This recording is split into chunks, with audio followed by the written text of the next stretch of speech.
Hello. I think we should get started. I want to welcome everyone to this exciting training today. My name is Susan Talone, and I'm the Clinical Director for the Society for the Prevention of Teen Suicide. This training is sponsored by SPTS and presented in partnership with Maureen Associates and the YMCA of Greater Monmouth County. And the funding for this training was provided to society through a great partnership with Investors Bank Foundation, a longtime supporter of the Society for the Prevention of Teen Suicide, and it has supported our work to reduce the number of youth suicides and attempts by encouraging public education and awareness throughout these training programs. Just a few words about what the Society for the Prevention is.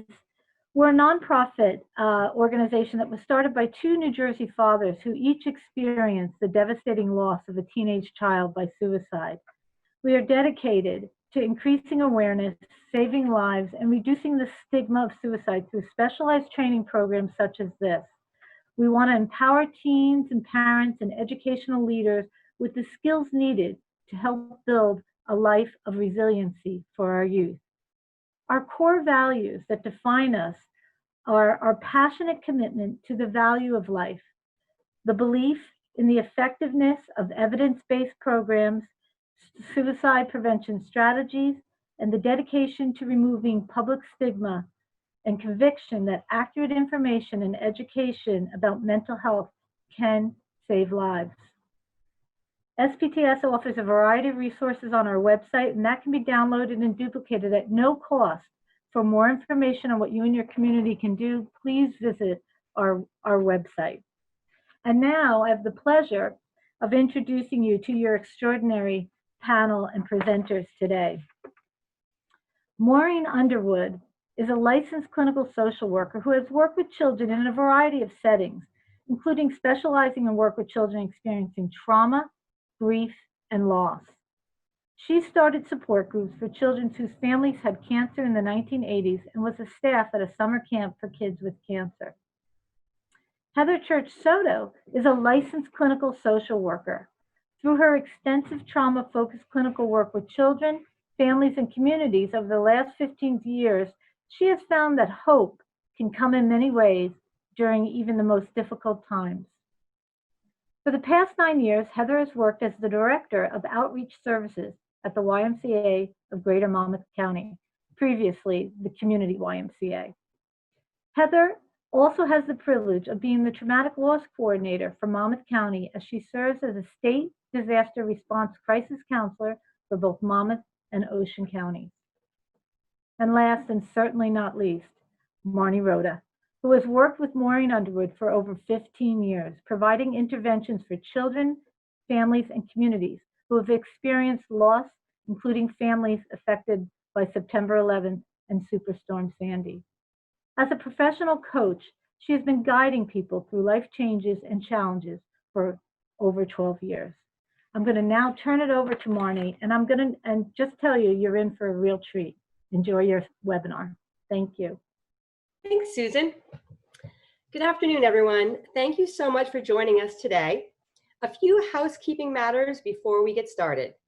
First off, the material we cover today applies to children in all settings. If we happen to say camp, it's the same for childcare and classroom settings. Next, we would love to field your questions as we go today. Place your content questions in the Q&A tab. That will make it easier for us to keep track of them and not miss any of them. We will also be using extensively the poll feature today and encouraging you to drop your comments and ideas when you have them in the chat. This webinar is for you, and we want you to make it yours. When you use the chat, this is important. When you use the chat, be sure you set the drop-down box right above where you type to all panelists and attendees. It almost always defaults to all panelists. Send it to all panelists and attendees so everyone can see what you have to say. At the end of today's webinar, I will be putting a link in the chat to a very short evaluation that we ask you to complete.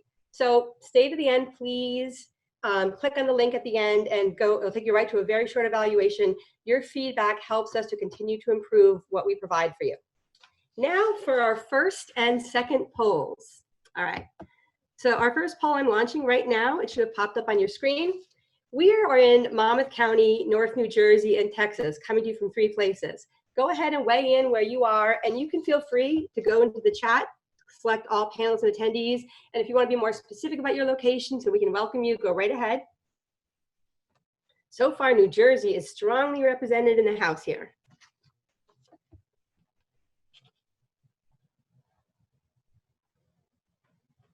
I'm going to give you guys about, almost everyone has voted, so I'm going to go ahead and wrap up the polling and share. Matt Hawken, hi. I'm going to go ahead and share that poll. I didn't end it. Sorry, my bad. Go ahead and share the poll.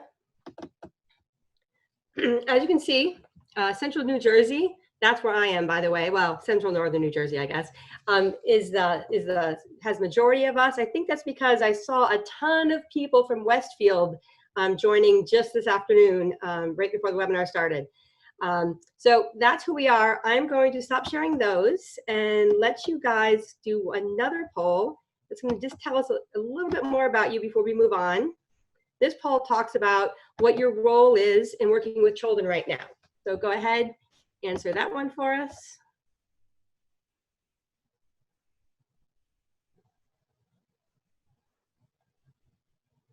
All right, you guys are fast voters. Hi, Princeton family, YMCA. Thanks for coming.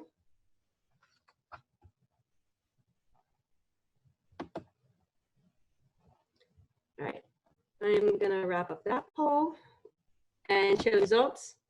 All right, as you can see, we have more than half of you are counselors today with us, and then we have a bunch of people at a camp. We have a bunch of people working as directors or managers and people in the childcare realm.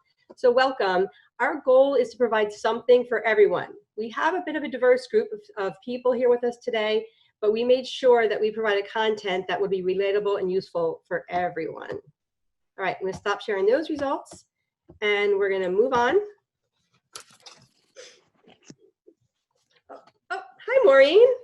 Well, hi, how are you? I'm good. You're wearing a mask. Yes, I'm trying to change the slide too, which it won't do. There we go. Hi, Heather. Do you have your mask too, right? I feel like I need to wear my mask. We're all going to be wearing masks. And your dog? But he took it off. He didn't like it very much. Oh, Marnie, you put yours on. That's really good. But you know what I just realized? What? We're all in separate places. We are. So we're social distancing, so we don't have to wear our masks for this. All right. Well, that makes it much easier. It is. Maureen is right. We're going to be presenting to you mask-free today, but we wanted to acknowledge that we know masks are on everyone's mind right now.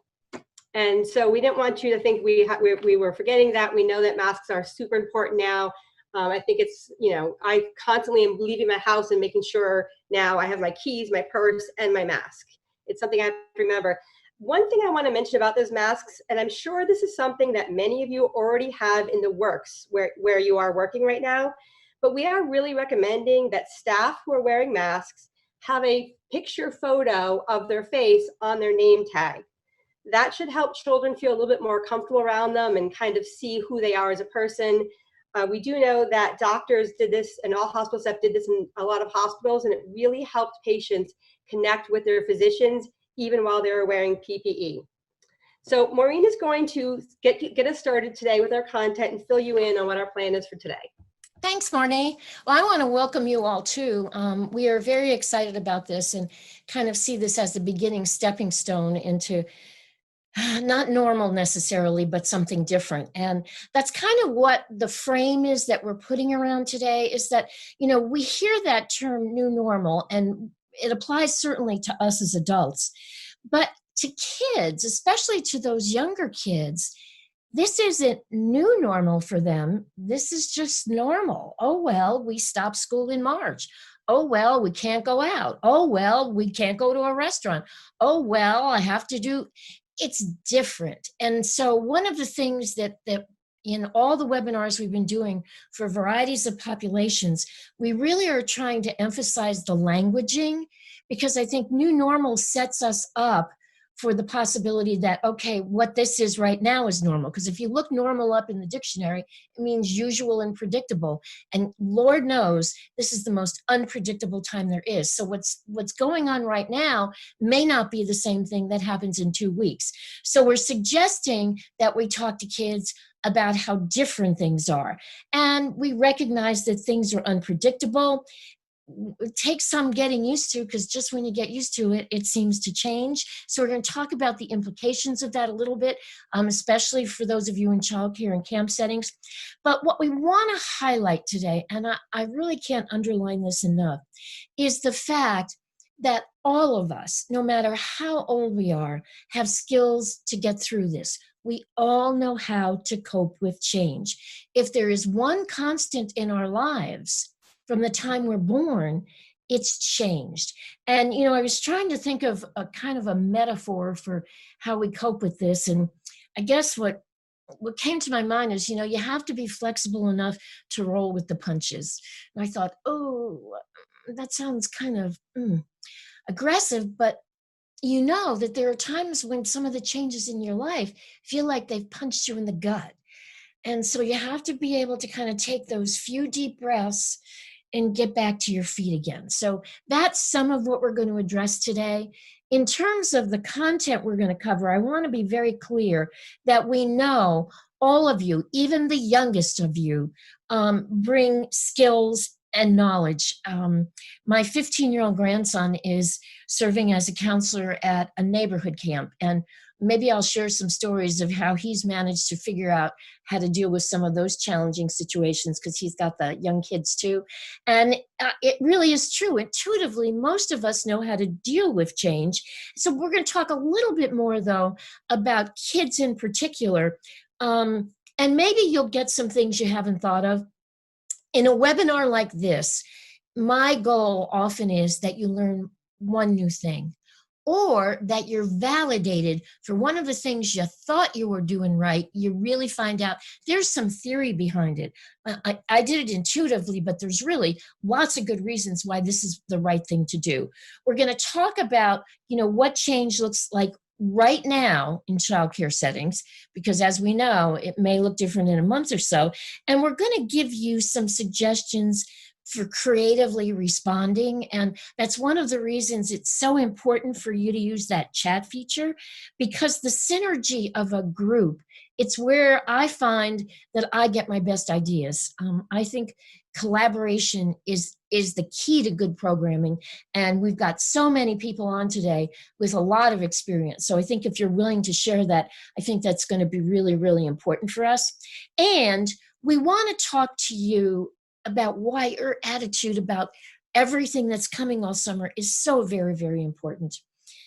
You're role models for the kids that you're working with. And as you know, sometimes at home, shelter in place, it wore a little thin, and maybe tempers flared, and people weren't quite as understanding, and were preoccupied with their own situation and couldn't be there for the others in their family. So this may be the first opportunities that kids get since school was out to have someone who truly pays attention to them. And they're going to be watching to see, what do you do with other kids here? How do you respond? Because, wow, maybe I can imitate some of that. So that's some of what we're going to go over. But there's some things we're not going to go over. And because Marnie was the one doing all the registrations, I'm going to have her cover those. Thanks. So there are some things we're not covering today, even though some of you did raise them as concerns in your registrations. The issues that we chose not to cover are, first of all, issues we call moving targets. There's a good chance that during the next 2 months of the summer, different regions will see expansions and contractions of policies and regulations and openness. So these things are going to change. So it's hard to really speak to what the one answer is. I think if there's anything today that's true, is there isn't right now one answer, because it is going to shift. Also, more importantly, we aren't experts in these things. We don't work for the CDC. We don't work for any government agencies. So we're not the experts in these things. But what we can do today is help you feel ready for what is ahead and whatever that is. So even though I said that we're not covering social distancing in a slide, we had a late moment change this morning. So anyone who got a PDF of the slides, this slide isn't there. That's something we do. We make last minute changes. The reason we made this last minute change is because a lot of you, especially those of you who signed up in this last 24 hours, which is about half of you, late minute additions for us, you mentioned social distancing as a concern. And we would be remiss if we didn't at least address it for a couple minutes. So here are a few ideas that we have about ways to have social distancing with kids.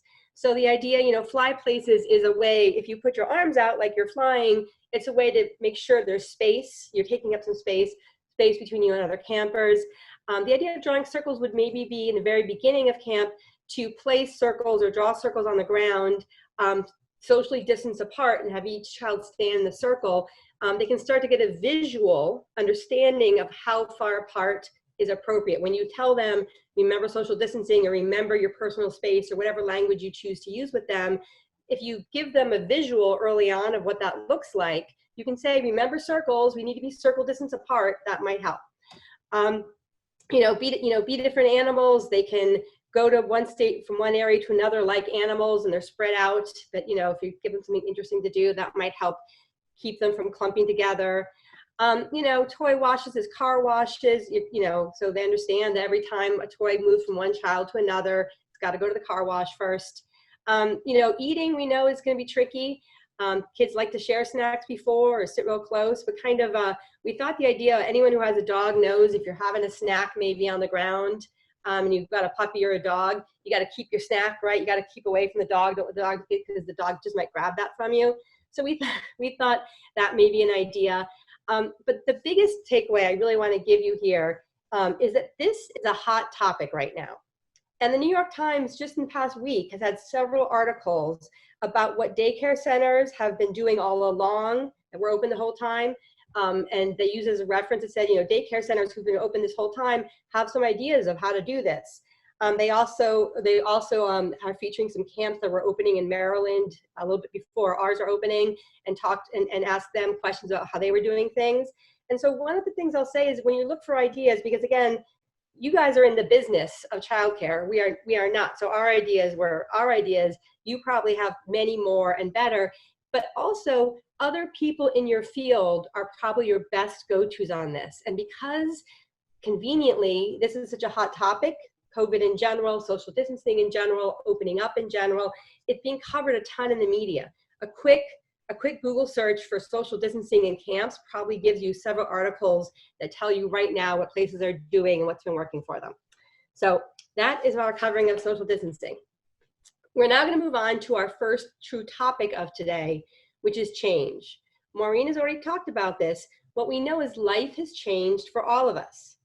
I'm going to take you to a poll so you can weigh in on the changes that you have been affected by. Come on, poll. Here we go. All right. So like the other ones, go ahead and you can vote. You guys are good at polls. And then you can drop other things in the chat as well.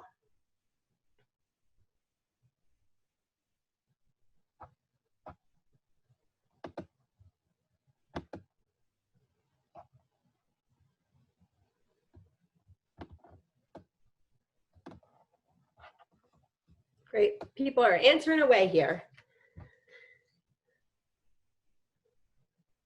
And after you answer, if you've been, this was the option here, by the way, unlike the other polls, you can pick many of them. I think you guys have already gotten the hang of that based on the numbers I see coming in. You can pick as many as apply.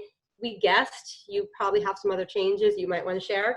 And part of this is about, we forget that we've had changes. Life just goes on, we get busy. So it's a good chance to stop and pause and see how things have changed. I'm going to end the poll and share the results so we can all see. You know what? That's funny. So a lot of people have their sleep schedule changed. I have been complaining that the people who share my house with me, my family, have, except for me, all become nocturnal. So that's, for me, who doesn't want to switch my schedule, a little bit inconvenient. But I see it's happened for a lot of people. Life slowed down. That's been one of the pros. As things start to loosen up, I'm finding it a little bit challenging that yesterday I had like my family, we had like 4 different things we had to do on the same day. That hasn't happened in a long time. We spent time with family. Some of you picked up new hobbies, watched a lot of Netflix. I watch so much Netflix, I'm honestly sick of Netflix. So that's where I'm at. I stopped sharing that poll with you, and we're gonna go right to another one, because what we know is that if things have changed for you, and things have also changed for kids, then working with kids is going to change. And I think this is a hot topic that really came up a lot in your concerns when you did your registration. I did not launch that poll, sorry. So this is a hot topic. You know, how has it changed? How do you expect it to change working with kids in this new situation that we're in now that things are different?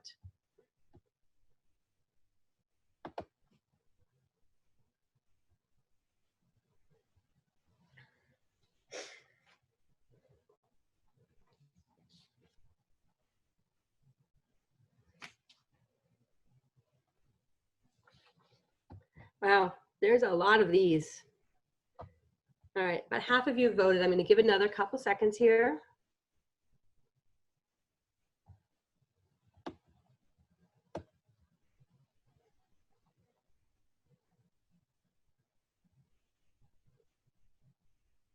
All right, great. So if you need to vote, sorry, but we're going to share these so we can keep moving today. All right. Yeah, I'm not surprised. A lot of you talked about the fact that the activities in sports that they used to do they won't be able to do. But you see a lot here. New rules to enforce. That's tricky. Can't physically comfort kids. Less children. Things have changed. You know, you've changed. They've changed. We're worried about the homesickness. So right. So our point here, our takeaway is we've changed. They've changed. Things have changed. Whew. That's a lot of change. As Maureen mentioned earlier, changes not only have happened, but we expect them to be continuing. So it's more important than ever that we get comfortable with change. Now, I'm not one who likes change. This is a big growth step for me, but it's more important than ever that we do get comfortable with change and that we believe that we have what it takes to get through them. Maureen, can you say more about that? Sure. I think that, you know, in some ways, the way I've been looking at it is the current climate of change is very challenging. And even though there may be some of you, because, you know, there are those people who love change, and it's kind of part of their personality structure. They you know, sort of thrive on it. Even if you're one of those that change is okay, most of the people around you have been impacted or challenged by this. And we certainly want to start with saying that we've never had an experience like this before, especially on a global level. And as you all know, experience is a great teacher. Once you learn how to do something, you kind of get that coping skill and you store it in your little coping closet. Next time something similar comes along, you can pull it out and take a look at it. No one has had coping skills to deal with this. And I think one of the things that, you know, we noticed in your registration, and I certainly identify with this as well, is, you know, there's a lot of worry about getting sick. You know, especially some of us, you know, who are in that higher risk category. You know, we knew how to protect ourselves from things like, you know, colds or the flu, or we would do heart healthy activities and get exercise, but we don't really know how to totally protect ourselves from this, because there's a lot of conflicting information. And some folks are saying, oh, you don't have to worry about social distancing, you don't have to worry about masks. Others are saying, oh, you have to take care of that. So it's very, very unclear what we're going to do and how we're going to handle that. And we're a little bit lost, especially if somebody we know gets sick. So I just want to share with you, you know, if you have that worry, and if one of the children you're working with has a family member who comes down, you know, with COVID or tests positive with COVID, it's really important to know it's a small percentage of people. You know, you may hear the 1 or the 3 stories, but there's 3 out of a large number. And if you really are worried about it, you absolutely can get a test. So that's an important thing, is don't feel like you're a wuss if you think, I'm not sure. let me test it. So I think that that's an important thing to know. The second thing that I think makes this such a hard time, and it's what we've alluded to, there's no end in sight. We believe this is going to go away, that it's going to be temporary, but we don't know when that's going to happen. And, you know, if you think back to the beginning of March, I think back for myself that, you know, if somebody had told me I had to stay at home and not go anywhere and shelter in place for a month, I would have been like, what? A month? I mean, if they'd said a few days, maybe a month, but I would have gotten it in my head, okay, this is what I have to do. I have to stay home. And I probably would have had my calendar out and I'd be crossing off the days, because if I had some idea of how long it was going to last, I could begin to get a little excited as I saw I'm getting closer to the end, because we can anticipate when we know that something's going to end. When we can't accurately predict the ending, it can feel like we're in suspended animation. And that's, you know, it's like looking at those astronauts in space. You often wonder, how do they float around? We're kind of floating around in time right now. And we need to figure out how to get comfortable with that different feeling. I'd rather call it different than uncomfortable. I like to say that different kind of feeling. And finally, we are totally surrounded by stories of loss. In all my years, and I've had a lot of them, I'm not sure I've ever seen so many statistics about loss other than during like the Vietnam War, where you would hear those numbers every day. And what we know is that some of you who are listening to this may have been affected by loss. You may have someone that you know got sick, or there may have been someone you cared about who died. And we just want you to know that it's hard to know what to say, but we really send you the goodness of our hearts to try to help you through that, because we know how challenging it is. We also know, though, that you don't have to have a loss by death to be overwhelmed with grief. The last line on the slide is really, really important. Loss is loss is loss. Any kind of loss, a loss of an opportunity, a loss of a dream, a loss of a hope, any of that are things that will really begin to sort of provoke the process of grief. And Marnie's going to take you through another survey now so that you can maybe take a look at some of the things you've lost. Great. I went ahead and launched this poll because Maureen really has taken us to our second topic for today, which is loss, which is a kind of change we've all had in both big and small ways. We've gone ahead and listed some losses that you might not have really recognized when they happen as a loss. And part of the process of grieving means that we have to acknowledge the loss before we can even start to grieve it. So this is a great opportunity for you guys to take a look, think of other ones. If something really stands out for you and you want to share it in the chat, please do.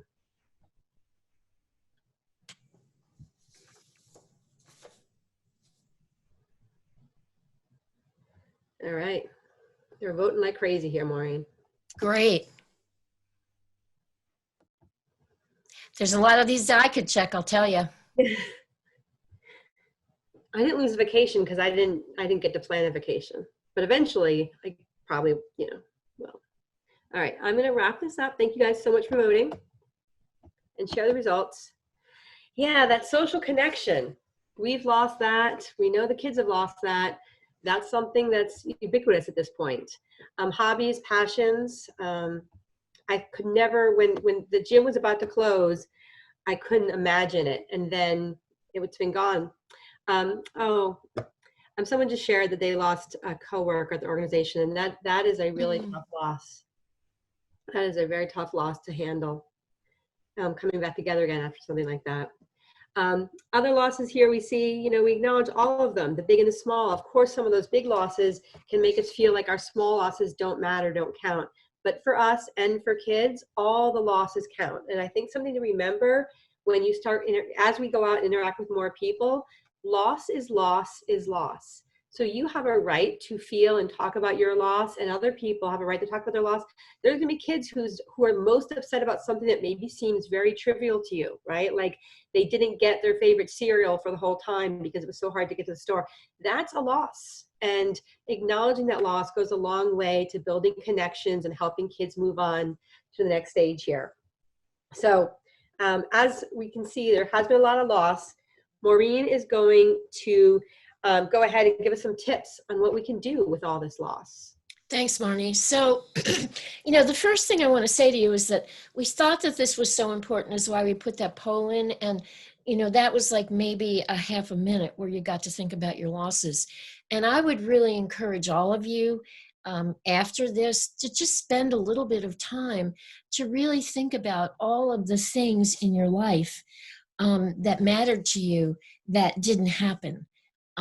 Because, as I said before, you're role models for the kids, and being able to recognize and acknowledge your losses is really the first step. And as Marnie said, whatever they are, they're really okay. I mean, I had kind of a wide range of losses, from not being able to visit a very, very dear friend who was sick in the hospital, to not being able to go to my favorite grocery store and meander down the aisles very leisurely, looking at interesting food. That will certainly tell you the kind of exciting life I have when that's something that I look forward to. But I had to give myself permission, just as you have to do, to take both of those losses very seriously. And I'm pretty lucky. I have some good foodie friends. Marnie is one of them, who understand that grocery store experience. So they could validate, and I could share my feelings with them. Worrying about my friend's health, however, that took a lot more of my physical and my emotional energy. And I had to give myself permission to recognize it was okay to be tired. Because boy, I'll tell you, feeling like you want your day to end at 3 o'clock because you can't go much longer, that became something that was challenging. And again, if you look at how kids manage losses, it's almost the very same thing. So the reason this is good to know is what helps you as a human being feel comforted when you've had something that you counted on that didn't happen is going to be the very same things that are going to comfort children. Loss is a feeling, grief is a feeling. So when you reach in and you respond to the feeling, not the situation per se, you have a much better chance of getting on that empathic wavelength and being exactly where your kids are. There are, though, some loss behaviors in kids that I want to just point out to you, because they do look a little different developmentally. We know that death means different things, loss means different things as we age. And especially, with the kids that you're dealing with, those younger kids, having no reaction really may be something that you see. You may know some kids who've had losses in their family, and they just kind of act like nothing happened. Oftentimes, it takes as long as it takes to be able to acknowledge that there's been a loss and change in my life. And that I've had some reaction to it. Or there's other kids who kind of touch it briefly, like it's a hot stove, and then they move off of it. And this is one of those times when you just have to catch the moment. I don't even mean the minute. I mean the moment when they're there, have that brief conversation, and it is going to move out the door, and you got to wait till that moment comes back again.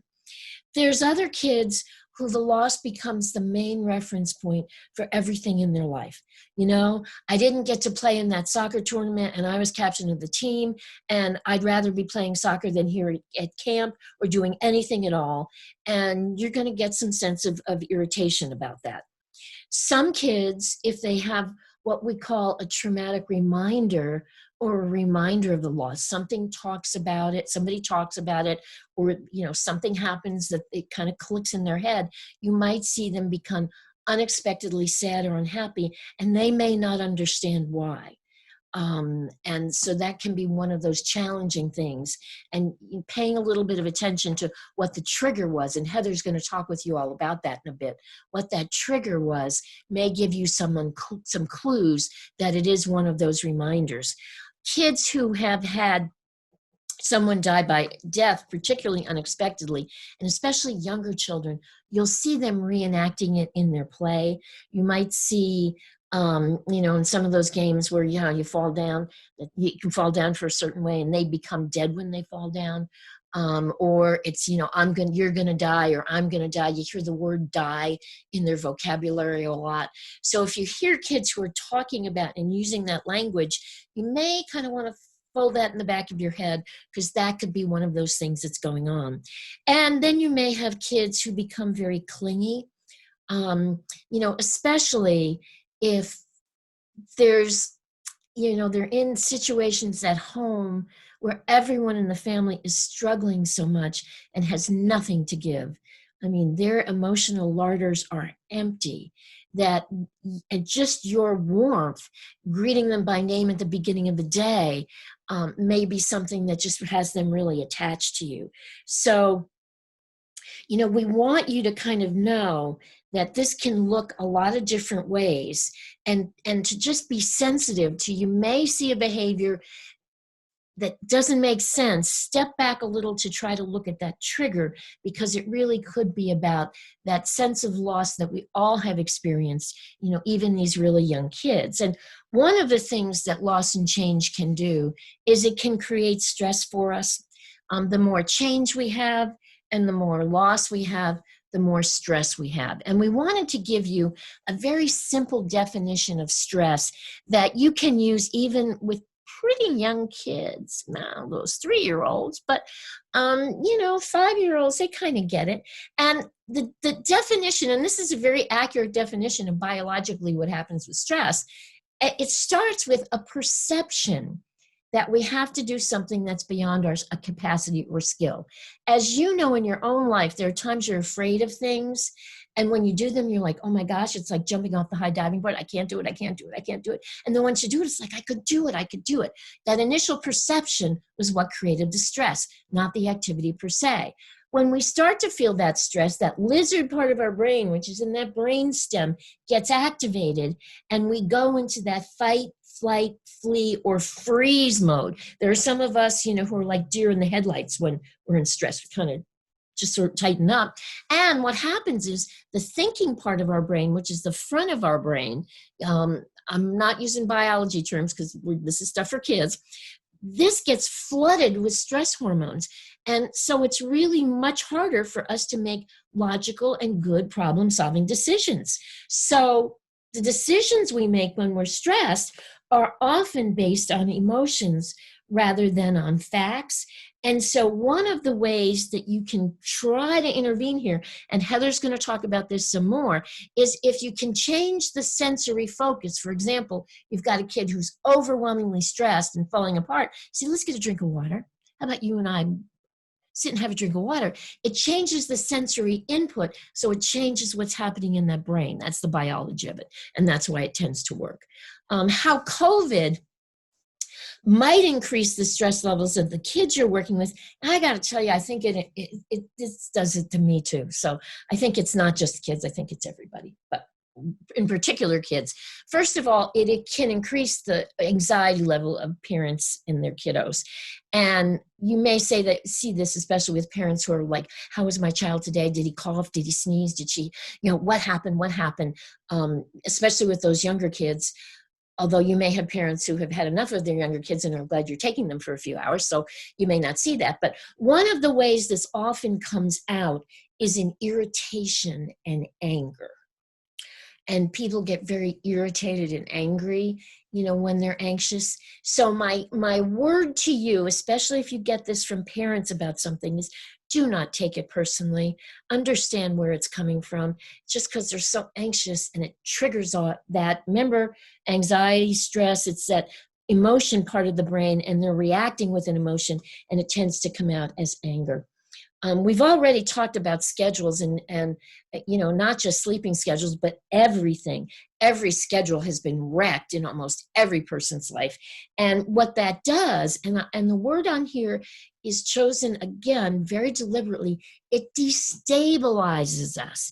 It destabilizes the habits that gave structure and order to our lives. And that's why we feel out of control, and we may feel like life is a little chaotic. So that's why putting habits back in is so therapeutic, because it takes away some of that lack of control.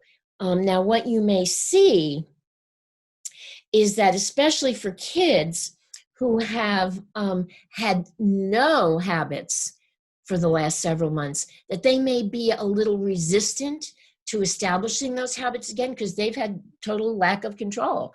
So, I'm just putting it out there for you, is that stabilization is so important.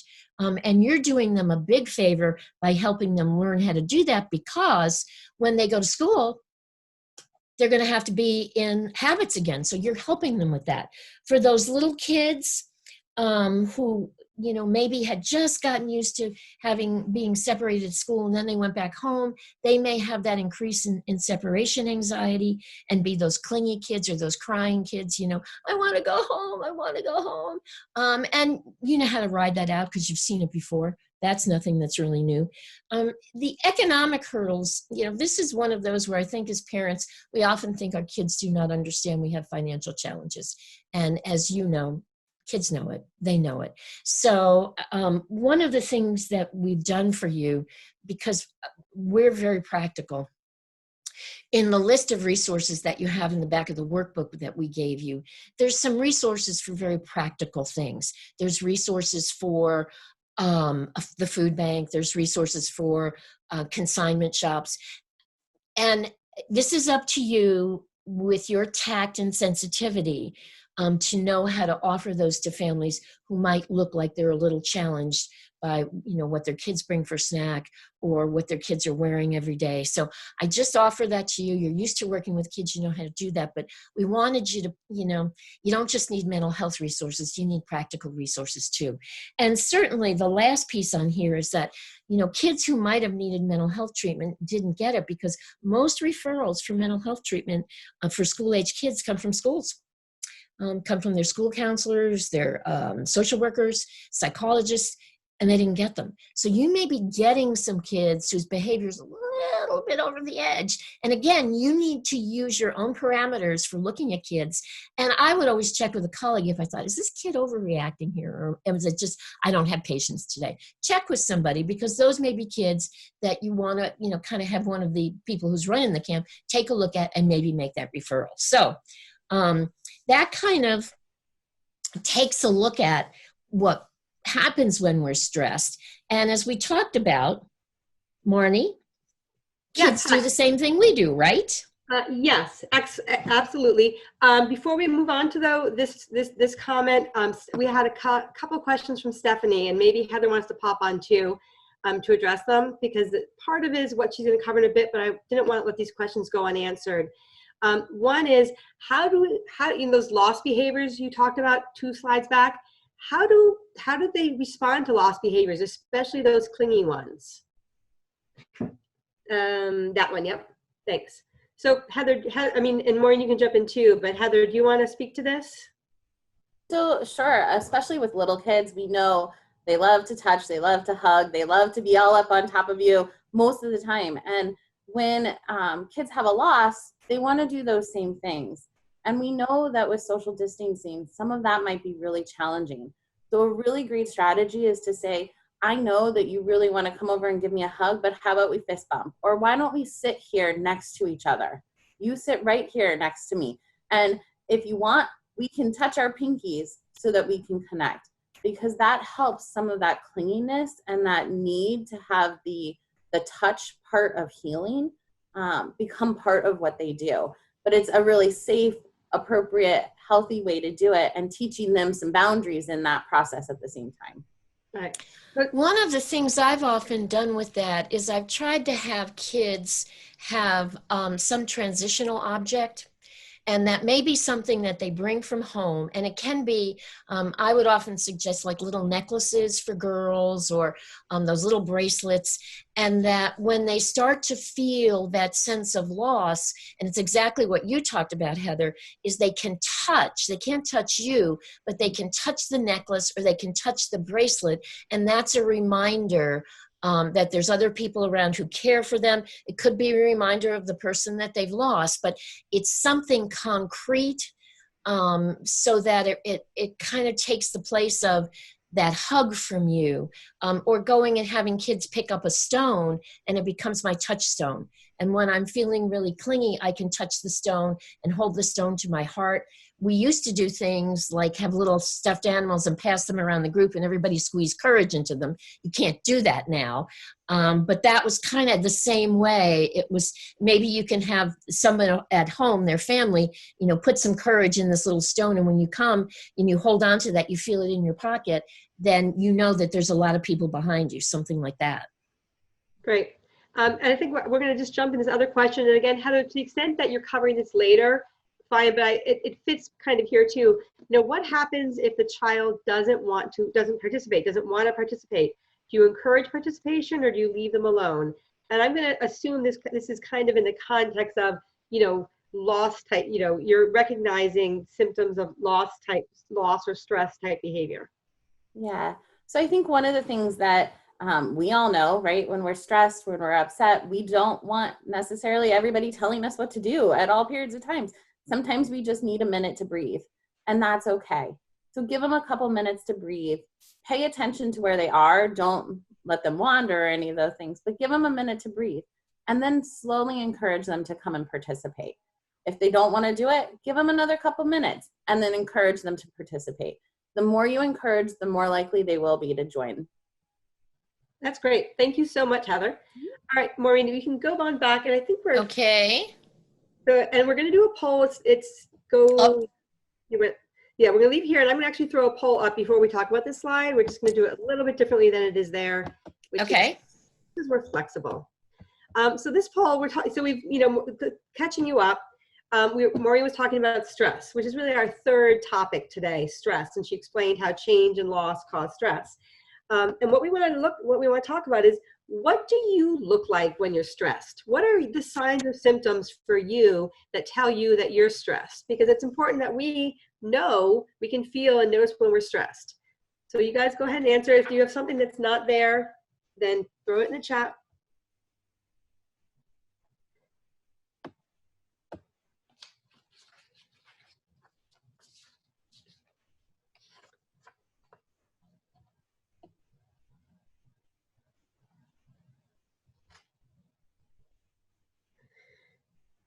All right, I'm going to, about 3/4 of you have been, stop eating is one that someone just shared that I'd include. I would say also the opposite is true for eat all the food. This is when body gets tense, shake my leg, overeat, someone's like me, eat all the food. Bite nails, I forgot about that one. All right, I really appreciate you guys sharing with us. It really helps all of us when we can see all your answers. I'm going to end the poll and share these results. All right, as you can see, right there in the middle, get emotional, overwhelmed, and get angry, short-tempered, we're both there, right? So, yep. And that's almost, right? What we know is there's a lot of emotion. Stress causes us to have an emotional reaction of some kind or another. And so it's not a surprise, therefore, that what do stressed kids do? The exact same things. What happens with you with stress is what happens with kids. Like Maureen said, we're just all humans having human reactions to feelings. And so Maureen's got a great visual reminder of that range of emotions and responses to stress that you can see in kids. And well, now you all have a copy of this, so I'm not going to really spend a lot of time on it, but this is kind of a continuum or a range of emotions. And the thing behind this is whenever you overuse a feeling, you usually get in trouble. So you can see on both ends of this, you can be, for example, socially overactive or socially withdrawn. What you want to do for yourself and for kids is to move closer to that middle point. So if you find yourself, really just terrified, you want to see what are the little things you can do to begin taking some small risks to move yourself to the center of that continuum. And you've done this every year. Every year you've done with kids who are eager to please and pleased to annoy. And the challenge is you got to use those skills to get them closer to the middle. So that's the important piece about this, is that middle ground. And some of the calming behaviors, and these are things Heather is going to take us through a lot, is that belly breathing. Marnie's going to talk about that in a bit too.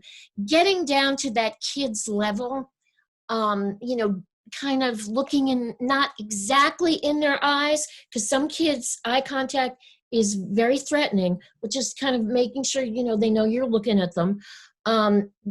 Having that calm voice and speaking quietly. As you all know, when someone is yelling and raging, our natural tendency is to talk at that same level, which is why some families, it's just screaming matches. But if you could speak quietly, I notice that you're upset right now. What's going on?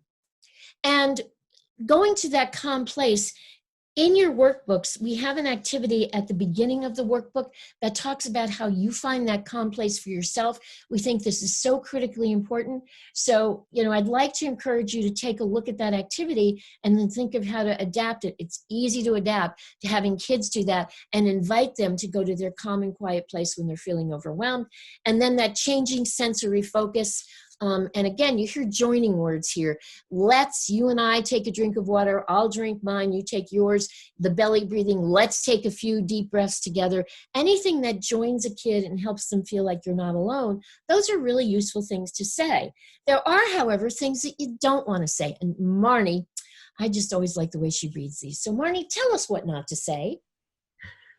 I always get to say the bad news. Yes, you do. All right. You're upsetting the other campers.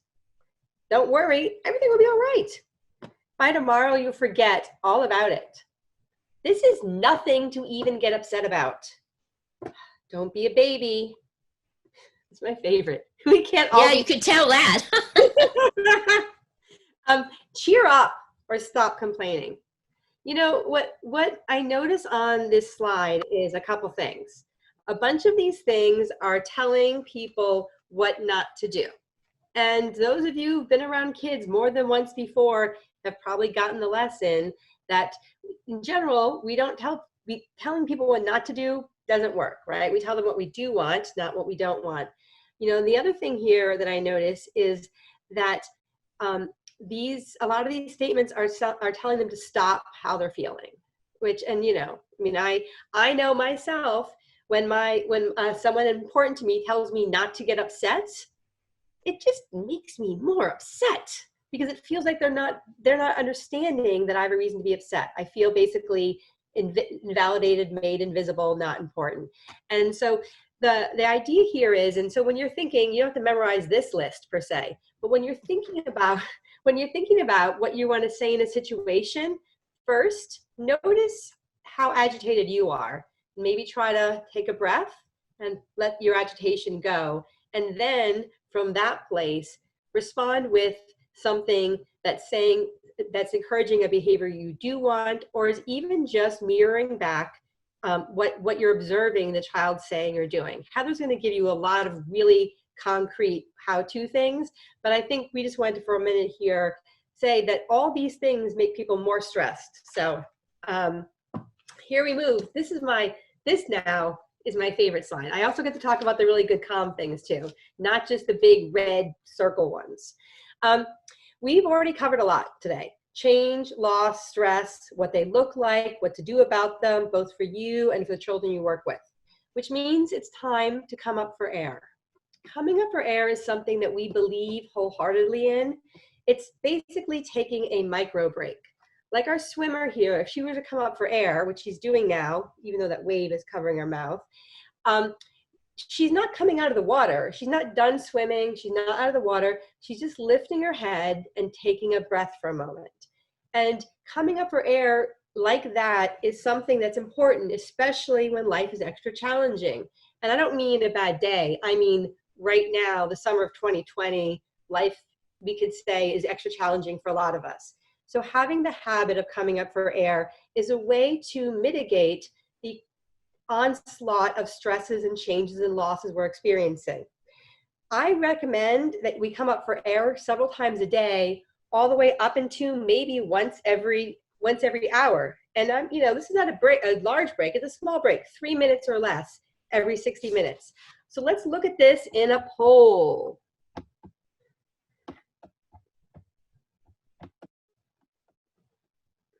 Great, launching your poll for you. So what we're asking you to do, and now you guys probably already come up for air. It's something that we do naturally sometimes. We're asking you to consider doing it more often. Go ahead, take a look at the ones that we mentioned to give you some ideas of other things that you already do or maybe want to start doing. The funny thing is, someone just answered get a drink of water, and it made me really thirsty. Me too.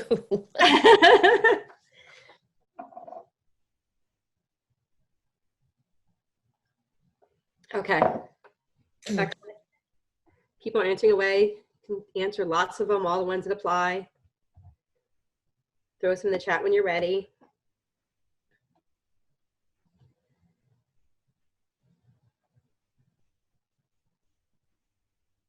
All right, I'm going to, like to listen to music or sleep. Those are really good. Sleep maybe is harder for a micro break, but sleep is kind of more like a medium-sized break.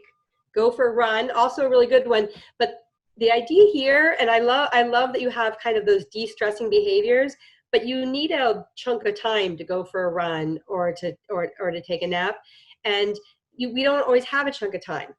And so having other things we can do like these that we can do right in the moment, almost they don't require you to go anywhere different, do anything different, stop what you're doing. It's just taking a break. Like count to 10 in my head, that's one. All right, so close your eyes. Here's the one that you guys picked most. Close your eyes for a moment, take a deep breath. What I'm gonna ask here, and my tip for you guys, is to now or sometime make a list for yourself. You have the slides, whether you printed them or not, you have the slides to refer to. You can come back to the reminder about coming up for air and make a list for yourself. Write it down or put it on your phone about how you want to come up for air, what works for you. If you love these and you never thought of any of these before, jot them down right now before you forget. Then you have some things at the ready when you can't take a nap or you can't go for a run, or you can't do some of the things you like to do for very long. These you can easily do. And maybe even if this is something that you think you might need more of in your life, set an alarm on your phone. And so you have reminders to come up for air a couple times a day. And we think you really need to come up for air sometimes because these kids, let's be honest, we know there are days when children can get the best of us, best of all of us. They can push our buttons. Like this little charmer here who just, what is he shaking his fist at? I don't know. But so, when we make coming up for air a habit, and it's something we have, one, it keeps our overall level of stress and impatience down a little bit. And then we can also use it as a go-to. But the idea for coming up for air is don't come up for air only when you're having a bad moment. Come up for air regularly so you have less bad moments. That's the idea here. All right, so we have a poll about this. We like our polls today.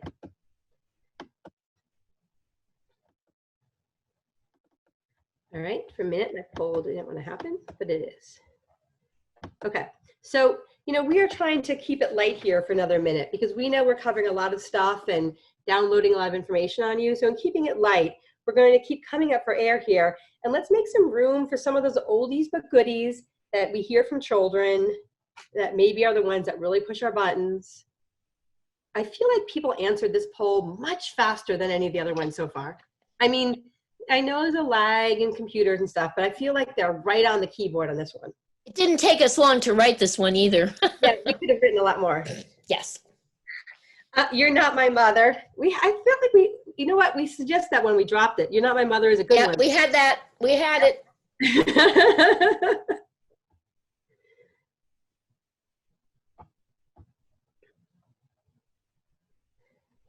All right, I'm gonna give you guys another couple seconds here.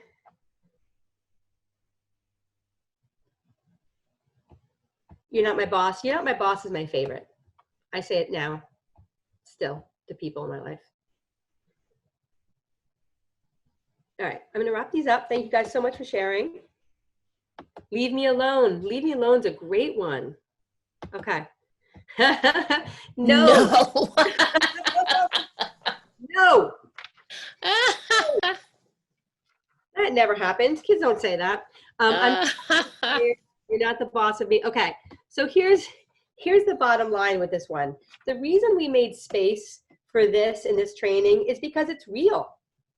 It's only, it's part of it. It's only a part of the very big picture of experiences we have with kids, but it's a real part. And when we acknowledge what gets to us, when we can admit what pushes our buttons and what's hard for us to deal with, it makes it so much easier for us to realize, I'm really, if another kid tells me no today, right? When you realize that's happening inside of you and shift your focus, realizing you're upset, it makes it so much easier for you then to maybe move off what could start to be a bit of a push-pull with a child and shift your focus to problem solving and helping a child get from where they are right now to where you need them to be. And this is where, in case you thought Heather was just in the background all the time, this is now where Heather is going to provide some great structure and strategy for just that. Hi, so I get to talk to you guys about the 7 stages of behavior escalation, which I know you're all sitting there going, I can't wait for this part. But I'm hoping that this will be really helpful because what we know about kids is that behaviors happen. They happen all the time. They happen through whatever we're dealing with. And so if we can understand why they happen, it's going to be really helpful. So the first part of behaviors is understanding that all behaviors have a purpose. It can be to gain attention. It might be to escape a situation, a sensory overload, or a basic need not being met. But when behaviors happen, we call it escalation. So since there's 7 stages, let's talk about them. The first stage is the calm stage. And that's my personal favorite because that's when everything's happy and nice and everyone's enjoying the time that they have together. This is when you see people being relatively calm and cooperative. When we get into that trigger phase, the second stage, this is the time where you start to see a conflict happen. The conflict is something that can be a trigger, and it can be a fast trigger or a slow trigger. A fast trigger is something that happens right before the behavior occurs. And a slow trigger is something that's maybe more of an underlying condition that makes the behavior kind of come over time. So this might be something like a sound sensitivity, or maybe a mental health diagnosis like ADHD or anxiety. And don't forget to pay attention to the environmental triggers. We know that things like bugs, sun, heat, and lack of water make people go a little bit more crazy. Agitation is our third stage, and this is when the person becomes a little bit more unfocused. They may start to exhibit opportunities to challenge your authority. And then when that happens, we know we're moving right into acceleration. This is when a person can only focus on the conflict that's going on, and they become completely non-compliant. When someone's in the acceleration stage, they're most likely will have lost all rational thought. And we then hit peak. Peak is our 5th stage. This is when the person is completely out of control. They may be screaming, showing aggression, running away. And we know at this point, all rational thought is gone. Their only focus is getting the behavior out. Slowly, they'll move into the 6th stage of de-escalation. And having exhausted themselves with the behaviors will start to decrease and calm down. And finally, we're in stage 7, which is recovery. In this stage, we might start to see a kid show some shame or sorrow, fear or regret for their behaviors. They'll start to be in a place where they can talk about their behaviors. So what we know about all of these stages is that all of them have interventions that can happen. And so in the first stage, that calm stage, interventions are a little bit different. They're more like prevention things that we do. We want to establish expected behaviors. What are the rules? What do you want to see them do? And we want to follow the 4-to-1 rule, which means we give 4 positive feedback for every 1 negative feedback. This helps kind of reduce their anxiety and makes people feel good about themselves. We want to teach coping skills like help-seeking behaviors and deep breathing. And we want to work together to set what the consequences will be if a behavior occurs. When we move into that second phase, the triggering phase, we want to try interventions to remove what the trigger is or change the triggering situation. So if a toy was taken away from another kid, we might suggest sharing or taking turns. For somebody who has maybe a slow trigger for something like loud noises, maybe we talk to them about finding a way to cover their ears. Maybe they wear headphones. And we want to redirect their attention from the trigger to something else. So when they say, that's my toy, I want that toy, we say, I know you really wanted that toy, but why don't you and I come over here and play with this other toy together? And we want to teach them a coping skill and practice this coping skill at this time.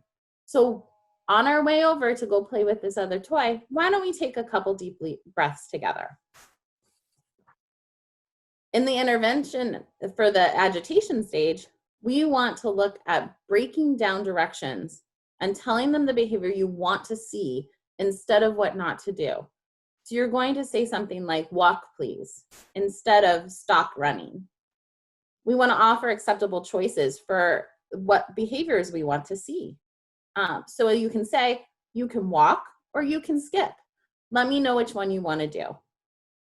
You want to set clear and enforceable limits. So you can say, you can skip to that third lamppost over there and then wait for me. And I see Marnie popped in. Do you have a question, Marnie? I did. And I'm not sure to the extent you want to cover this, but I wanted to give you the option and we'll kind of communicate about it. Someone asked, what about these interventions when you're dealing with a child who's on the autism spectrum or maybe has a diagnosis like ODD? So typically when you have a kid who's on the spectrum, routine and schedules are really important. And any type of change in that is going to increase a possible behavior. And so really what you want to do is pay attention to any kind of changes that might trigger that behavior beforehand and make a plan on how you can help them through that. So we're not going to go into a lot of details about a specific diagnosis, but know that all of the things that we talk about through this can work with most kids. Thank you so much, Heather. Sure. Thanks, Marnie. So one of the things that's super, super important, regardless of who you're working with and where you're at in all of this, is to remember that you have to stay calm. I know that when I have somebody who's starting to get agitated in front of me, sometimes I start to feel a little agitated too, like, oh my gosh, is this really happening? Do I really have to deal with this right now? But if I take a couple deep breaths and calm myself, I'm role modeling what I want the kid to do for us. And your role is to be a role model throughout all of this. So keep yourself calm and use non-confrontational directions. When we go into the acceleration stage, we want to use very short phrases. So saying walk please, and then stop and wait. Don't continue to talk because they can't keep hearing you. They're in the place where their brain's not thinking. So it's important to acknowledge when they follow the direction as well. So if they stop and you say walk please, and they walk, you say, wow, what a great job slowing down your feet and walking for us. And again, you have to remember you're the role model. So don't go running around and acting like you have all these things you can do if you don't want them doing that as well.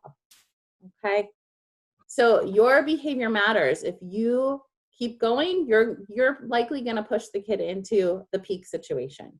Take some deep breaths and use active listening. So what is active listening?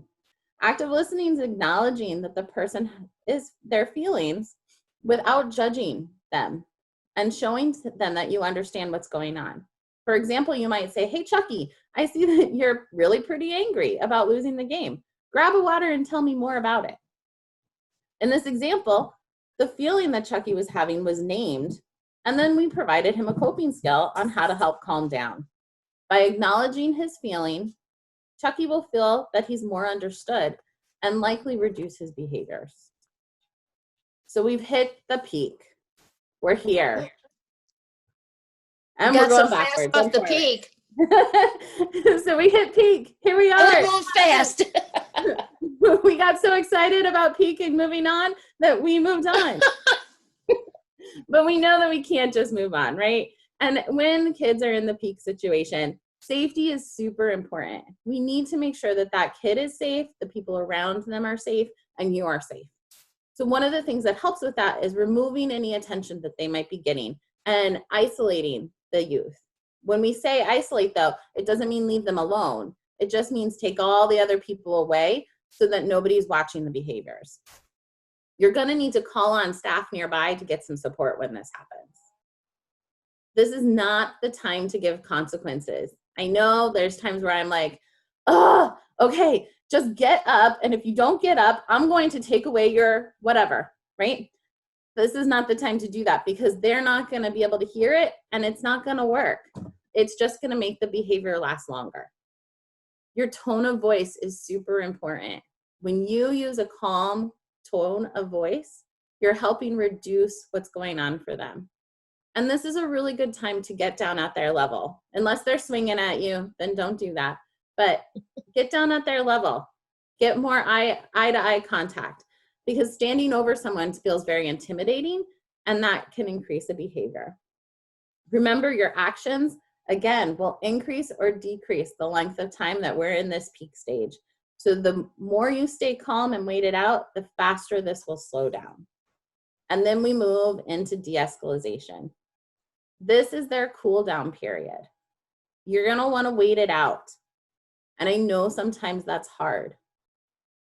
This is not the time to talk about consequences or what's going on because their brain hasn't got back to a place where they can hear it yet. You wanna watch for behavioral clues during this time. Things that will tell you that they're starting to get to a place where recovery is happening. Things like normal breathing, a less tense appearance, or transitioning into other kinds of activities. This tells you that we're moving on into recovery. And now, finally, we hit recovery. The behavior stopped, and it's time to talk about what happened. Talking about the behavior and what happened prior to the consequence is super important. You want to ask them, what happened? Try saying things like, we need to talk about what just happened. Can you tell me what went on? Or try and getting them to say what they needed or why the behavior occurred by saying things like, what were you thinking about at the time? What have your thoughts been since that happened? And if the kid had a behavior that maybe hurt somebody else or had the potential to hurt someone else, asking them a question like, who else has been affected by what you did? What do you think we need to do to make that right? Will help them with the recovery. You want to talk about the skills and what they did and practice coping skills again in this moment. And last, you want to talk about consequences. When you talk about consequences, though, make sure that whatever the consequence is, you follow through with it. And it should be the consequence that you guys talked about when you were in the calm stage of behavior. So we're going to do a little practice on this because we've found that we know behaviors happen and it helps to practice on how to manage some of these behaviors. So I'm going to tell you about Jimmy. Jimmy's a 4-year-old who lives with his mother, older brother, and older sister. His parents recently split up, but they take turns picking him up and dropping him off. Around lunchtime, he started yelling at one of the other kids in the group. When you went on to find out what was going on, he threw himself on the floor and started screaming and kicking. Marnie, do you have a poll for us about Jimmy? I sure do. Here we go. So this poll asks you, What did you observe that might have caused Jimmy's behavior? Go ahead, weigh in.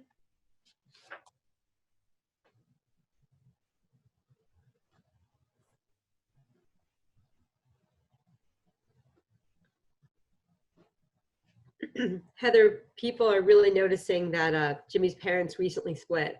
Yeah, that's a really important thing to pay attention to, because we know that when change happens, we don't always do well with it. Right. Well, because the next most popular one, I'm going to wrap this up and show you, is changing schedule. Wow. So see, we have a theme, right? The change of what's happening in their family and the change of the schedule really tells us that Jimmy's struggling with change right now. That's what his behavior is telling us. And we remember that all behaviors have a purpose. So in this case, he reached his peak stage of escalation when this happened, when he threw himself on the floor because he was feeling out of control. And when change happens, a lot of times we feel out of control. Jimmy probably needs a couple minutes to calm down without everybody watching him. Try having him take some deep breaths with you, and also maybe try having him drink some water. One of the things we know is it's really tough to drink water and have a meltdown at the same time. So it helps them kind of refocus their brain and readjust their bodies into a more calm state. So do you think that there's a time that we might have seen an opportunity to intervene in Jimmy's behavior earlier? I want to dig a little deeper and look at the scenario a little bit more. And I want to say these are things that you probably would have noticed if we had given you them in the first time we did the scenario. So at 9 o'clock, when Jimmy arrived at camp, he cried a little because he didn't want to leave his mother, but you were able to get him to join the group. And then at 10:30, you noticed that the group was doing some activities and Jimmy wasn't playing with his friends. So Marnie's going to share another poll with us about maybe some things we could have done to help Jimmy along the way.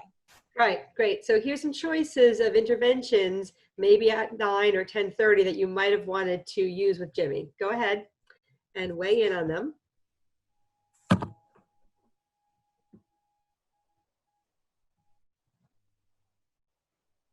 Lots of ideas coming already. I wonder if anybody has some ideas that maybe aren't on here that they can share in the chat too.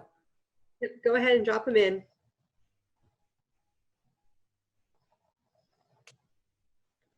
So the most popular one so far, Heather, is talk to Jimmy to find out why he isn't playing with his friends.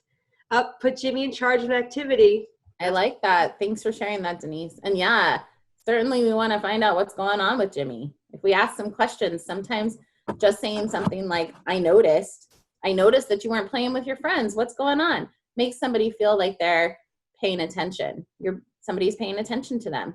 And I see somebody also said, talk to Jimmy's mom at the drop-off. What a great idea, because right up front, we could have found out if something happened at home that day that maybe we didn't address or we wouldn't know what to do with. So that's a really great idea. So what we want to do is we want to help Jimmy before the meltdown starts. And in this scenario, what we saw his trigger being was the original hard time of leaving his mother. And then he went into the agitation stage when he wasn't playing with his friends. An acceleration happened when he started yelling at the other kid. And all of these places were places we could intervene. So the things that we want to pay attention to is when Jimmy's feeling sad about leaving his mom, maybe seeing if we can find an activity that he can be part of and maybe be the leader of. You can also, when he's not playing with his friends, have a conversation about it and then create a group activity that they all do together. One of the ways that we help him stay calm when he hits that acceleration stage is really to just help him take some deep breaths. So we're going to try one more scenario with someone just a little bit older, because Jimmy was 4 and we know that you're not all working with preschoolers. So let's talk about our friend Samantha. Samantha's 7 and she lives with her parents and younger sister. She seems to enjoy the program most days and arrived today with a smile. As you're wrapping up on your 3rd activity, she sits down and refuses to go to her next activity. She tells you she wants to go home and she won't move until you let her go. Marnie, I bet you have a poll about Samantha. Oh, I do. Go ahead. What did you first notice about Samantha?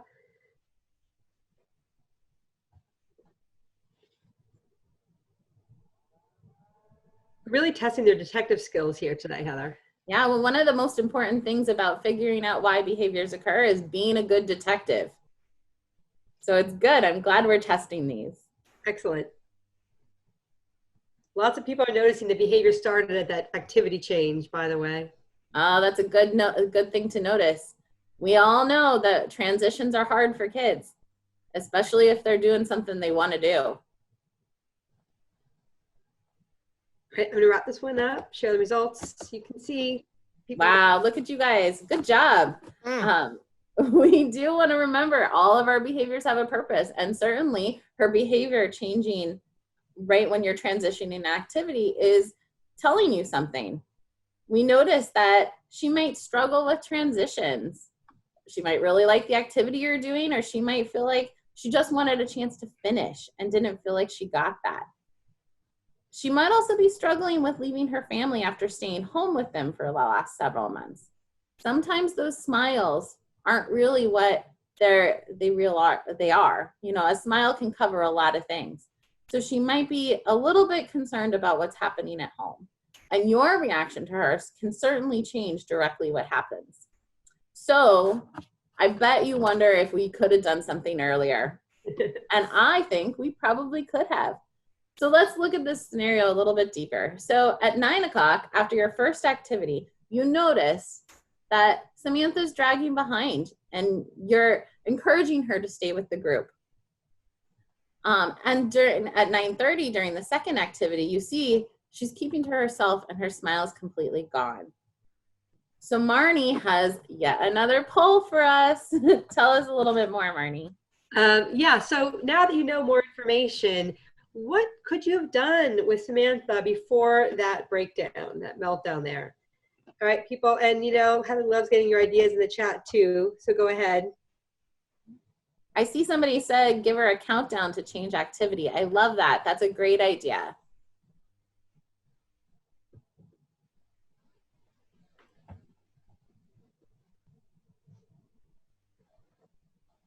Oh, and it looks like somebody also said maybe she doesn't like the activity, and now she's wanting to move on because she's having anxiety about this. I like tell her you can finish it later or tomorrow. That's great. Yep. All right. And I'm going to wrap the poll and you guys can talk about this. All right. So asking her the question if something's bothering her, right? That phrase, I noticed something's going on, really makes somebody feel good. So just asking her, hey, I noticed that you weren't playing with their friends or you were having a hard time and didn't want to have your smile on anymore. What's going on? So Samantha, in this situation, her trigger was actually dragging behind the group, and likely your response to her falling behind. She started to get agitated when she was keeping to herself and not smiling anymore, and the acceleration stage hit when she was asked to transition for the third time. So remember, your interventions can happen at any point in time in all of this. So you know that she's usually a happy kid. So the first time you notice her smile gone, asking a question. And during that initial trigger, maybe instead of telling her to keep up, you could have dropped back and had a conversation with her at that time about, I noticed you're not keeping up. What's going on? In the agitation stage, you could have talked with her a little bit about, why isn't she playing with her friends? Is there something happening that makes her not want to? And when you notice the struggle with transitions, just like one of you said in the chat, give her a countdown before the change of activity.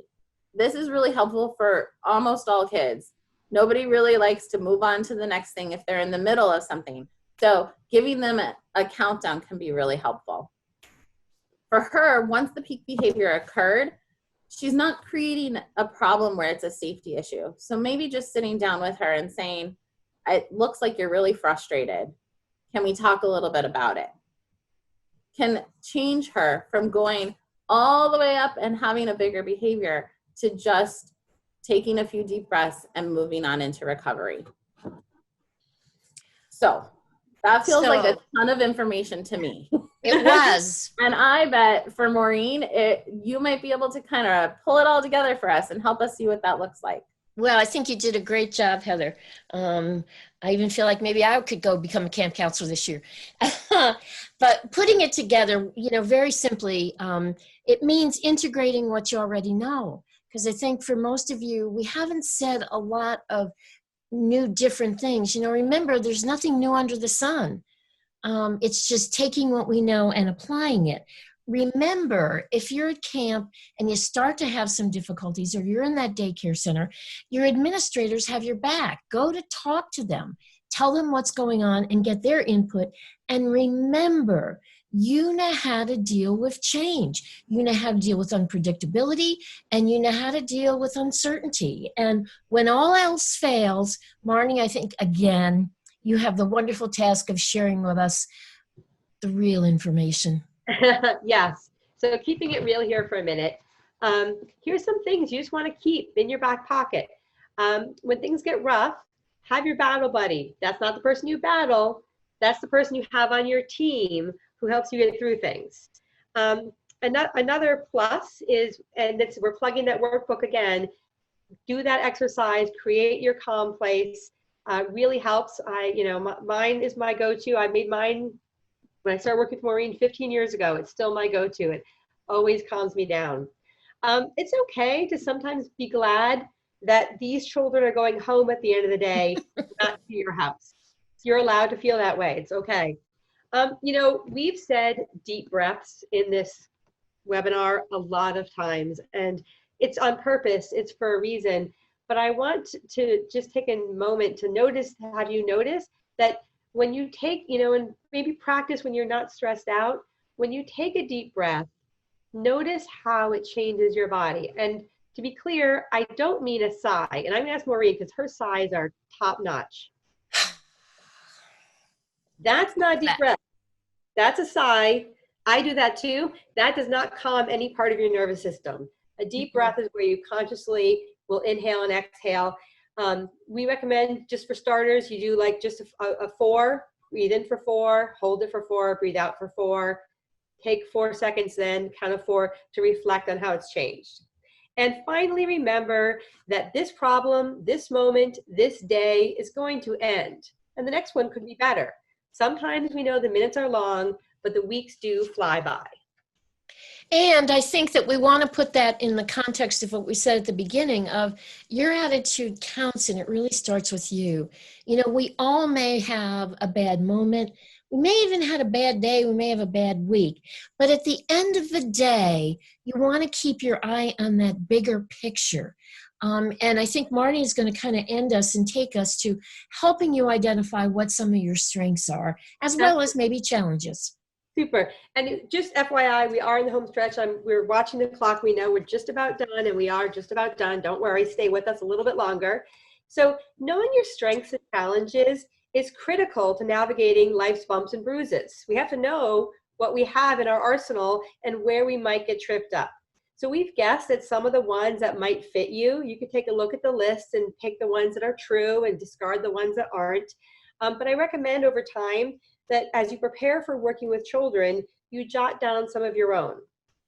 Maureen just said, and I want to reiterate, that one strength that many of us have started to develop is the ability to move forward, make goals, and enjoy our days in the midst of uncertainty. We might have previously thought, well, when things settle down, I'll figure it out, or I'm nervous now because things are uncertain. We can't now pause our lives until uncertainty goes away. Instead, what we're learning to do is live our lives in the midst of this uncertainty.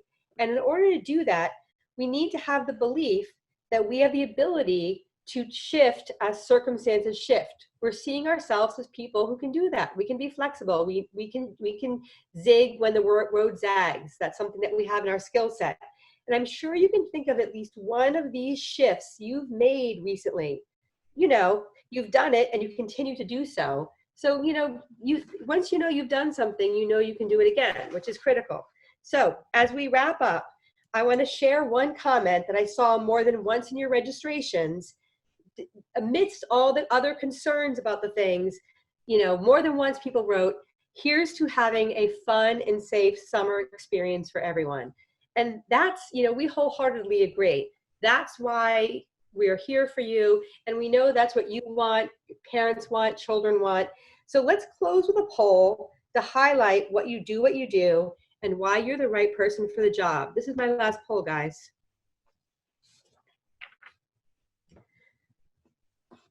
And if you have reasons that you do what you do that aren't on our list, go ahead and put them in the chat.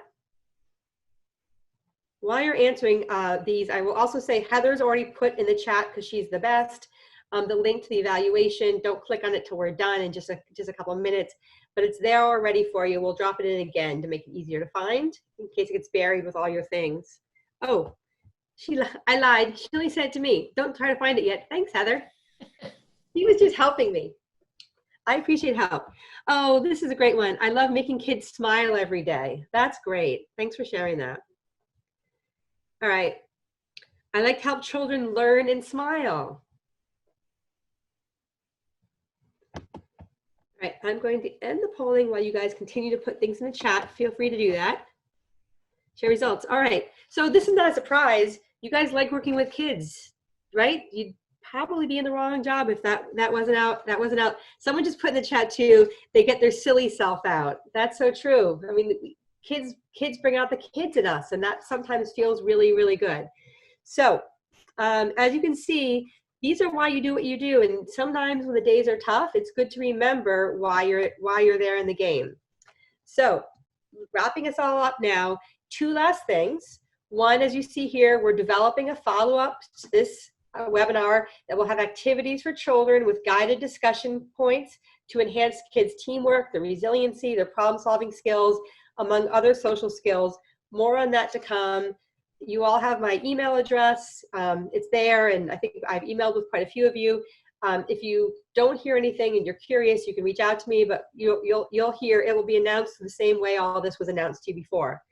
Also, now is when I'm going to put, actually, Heather, could you maybe talk to everybody? Let's not even count on me right now. Yeah, she's the best. Great, thank you, Heather. So Heather, go ahead and put the link to the evaluation there. Please click on it. We really value your input. It means a lot to us. And Heather will pop back on, I think, to say goodbye. And it's what helps us get funding to provide these sorts of things for you for free. So that's why it's so important. And it's very, very short. Yeah, it's super short. Thank you so much for joining us. I know we all wish you a good summer, a safe summer. Thank you very, very much. Bye. Bye. Thank you.